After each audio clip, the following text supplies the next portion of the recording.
I know what you're thinking. There's no way she's in a ballet class right now. Hold on, let me explain. This is Marlena, my student. About 3 years ago, we started online ballet classes, and now she's learning the Sugar Plum Fairy. She started asking some really great questions about how to get better, and I thought, why not share it publicly in a series we call Amateur to Ballerina?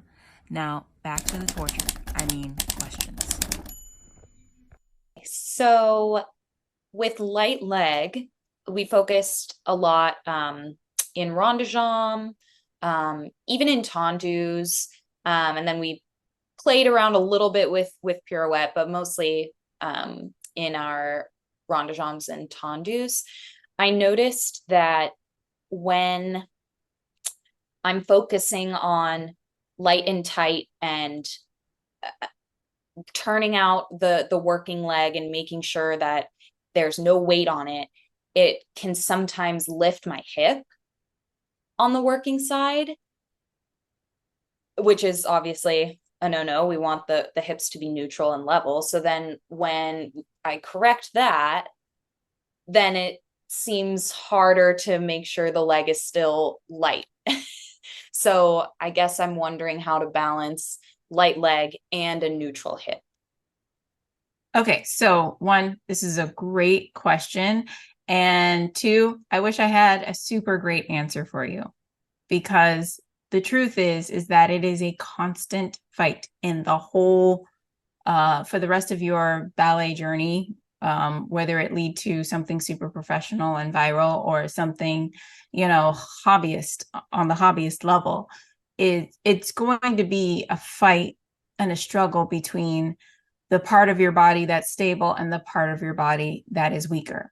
So just to break it down to you in simple terms, I should say, when you are strengthening your core, right? The first three groups that we had you focus on when we were teaching you placement was core, butt, and legs, right?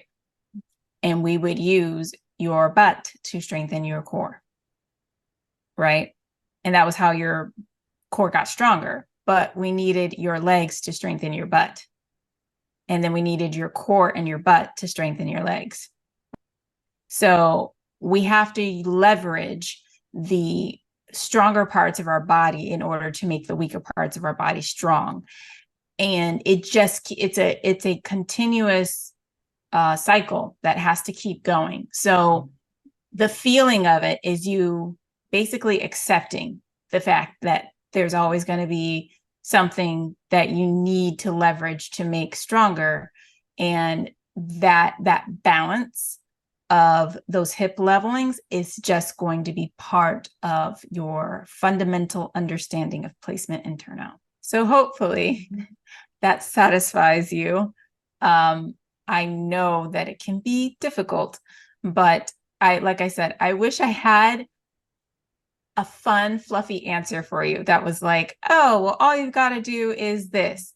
Now, obviously, the more that you practice it consistently, the more natural it's going to feel.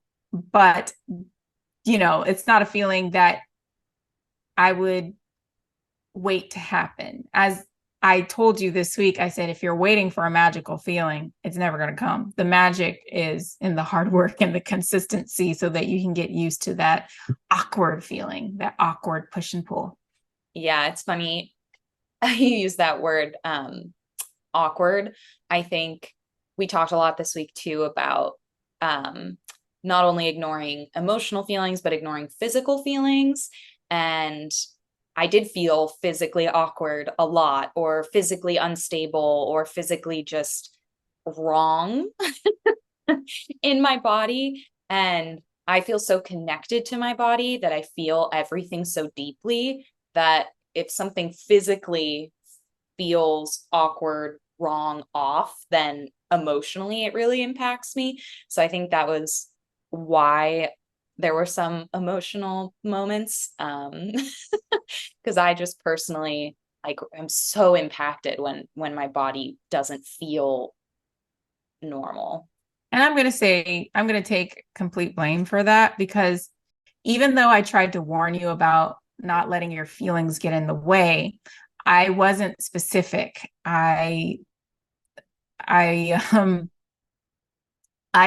didn't clarify that it's both the emotional and the physical feelings that can get in the way of your training.